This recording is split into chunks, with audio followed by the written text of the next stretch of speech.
Hey guys, welcome to Red 50. Today we're going to be bringing you a long-term review of the Steeda Sport Progressive lowering spring that I've had on my Mustang GT for 3 years now. Obviously, it has changed the way the car looks, and you can see how the car currently sits. It's lowered, 1-inch drop in the back, 1.1-inch drop in the front, and the car just sits absolutely amazing. And having the new tires and the wheels really helps with the stance of the car. This is probably the single mod you can do that will really improve the look of your Mustang. Even if you don't get wider tires and wider wheels, it's gonna make your car look just that much nicer. I mean, look at that stance on the Mustang. It just looks so good. So I've had these springs for 3 years and I daily drive my Mustang, so I feel like I have enough experience in terms of just having a long-term review. Not only from daily drivability perspective, but also a lot of people, when I was doing the research in the spring, they said to get the struts as well, because over time, suspension components are gonna start creaking and making noise, and it's not gonna be pretty. So I'm gonna tell you what route I personally went ahead with, and if I have any issues with the springs. But yeah, looks aside, I daily drive this car, and I think they basically get the job done. The ride quality is probably 10% worse, which I honestly don't even notice, and the looks of the car with the springs is just absolutely amazing. I just noticed like a slight drop in ride quality when I first got them on, but it's been on for 3 years and I can barely tell the difference. I've driven stock Mustang GTs and I can barely tell the difference between that and mine. I of course did not have the performance pack, so my stock springs were basically non-performance pack oriented, so it wasn't anything fancy, and this has made the car handle a lot better, look a lot better, and overall it's just been an amazing experience.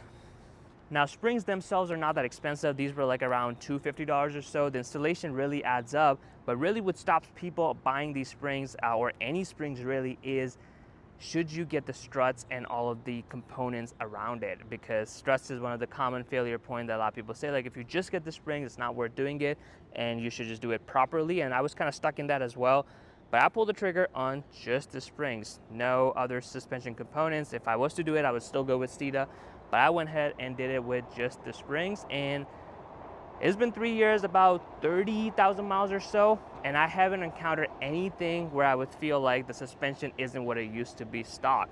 Now, maybe 100,000 miles, 150,000 miles, I'll probably start experiencing something. I don't know, I'm just guessing at this point. But 30,000 miles in 3 years or so, it's held up very well. I'm pretty impressed with it. Now, I will say that make sure you do get an alignment done after you get the springs, because it's gonna put a little bit more load on your other suspension components. So just get the alignment done. If you know the guy, you can probably get them to do the performance pack alignment. That will be a little bit better than just doing your standard alignment with these lowering springs. But regardless, you should get the alignment done after you get your springs. I waited about 3-4 months because I was getting the new tires and wheels anyway, so I waited 3-4 months. I didn't drive the car that much, and then I got the new setup and basically got the alignment done, so everything, I didn't have to do alignment twice basically. But aligned for 3 years, daily driven, 30,000 miles, it's been an amazing experience, and I would have no issues recommending. I know there are other springs that are a little bit lower and they do like 1.5-inch drop, but I feel like that if you're daily driving that car, it's just not worth it. They might get you a little bit better stance, but if you got a lot of potholes, you're gonna be damaging your rims, and it's just not gonna be comfortable ride. It's gonna be a bumpy ride, but with these, they pretty much ride like stock, and I've had no issues with these whatsoever. But honestly, 1-inch drop may not seem like much, but it really improves the stance for your car. 1.5 would be even better, but then it comes with a little bit of cons of daily driving it, potholes, bumpy roads and all of that. I daily drive it, I take it on road trips. So I wanted a setup that looked good, but also performed well, even on the back roads and all of that stuff. Now, aesthetics and reliability of the springs is one thing, but most people want to do it for aesthetics. I get it. That's kind of the route I went ahead with, because I wanted the car to be lowered and look a lot better than it did stock. But of course, the point of doing the lowering springs is also performance benefits, and I want to talk about performance. I don't track this car, I don't autocross this car, so I want to take that out of the way.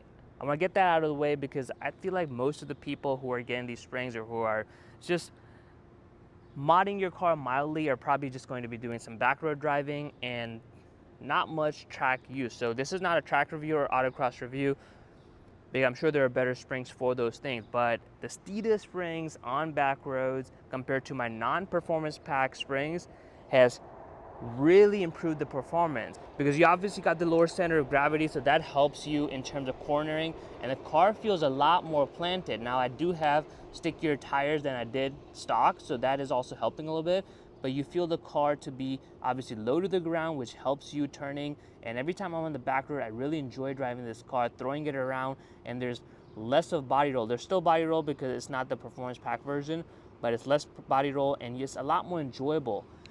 Now, if you have a performance pack Mustang, which I know comes with the stiffer springs and slightly lower than the non-performance pack spring, I honestly don't know what the difference would be. I don't know if it's gonna be worth it or not, but I do know with the non-performance pack, if you didn't wanna pay for the performance pack and you got the non-performance pack version of the Mustang, it definitely improves the handling of your Mustang significantly on the back roads. And I'm sure if I took this to track versus the base springs, I would notice the difference as well. Performance pack, I know it comes with better suspension components, so that might perform better, but on my non-performance pack Mustang, I'm beyond impressed with how these springs have held up. And that's why I think I'm so glad I made the decision of going with the Steeda Sport Progressive lowering springs.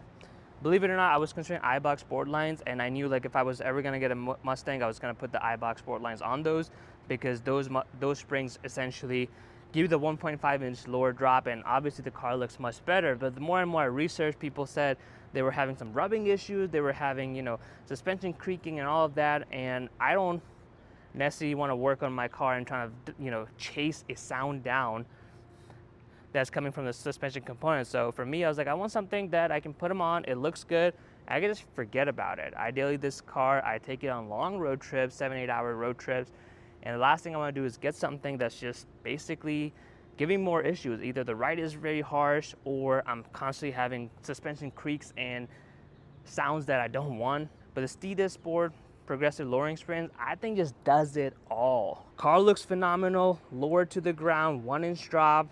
It looks really good. A lot of people have complimented how the setup currently sits.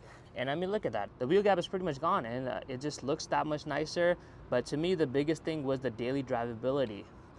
I can daily drive this car without a problem. I've taken still a lot of road trips since I put these springs on, and it's as comfortable as stock, which is saying a lot, because a lot of suspension work you do on your car, you put in lowering springs, the car just doesn't feel the same. And if you're tracking the car, autocrossing, like, of course you'll get the benefit, but you will compromise on the daily drivability. But for me, I think this springs just pretty much does it all, and that's why I absolutely love it. And of course, the reliability, that's one thing I wanted to hold off on, because I don't want to review something, I don't want to vouch for something that I know is going to give me trouble. And I've had these for 3 years, about 30,000 miles. I've had no issue with it. The alignment came out fine. I did not replace the struts or anything. There's no suspension creaking, there's no noise or anything like that.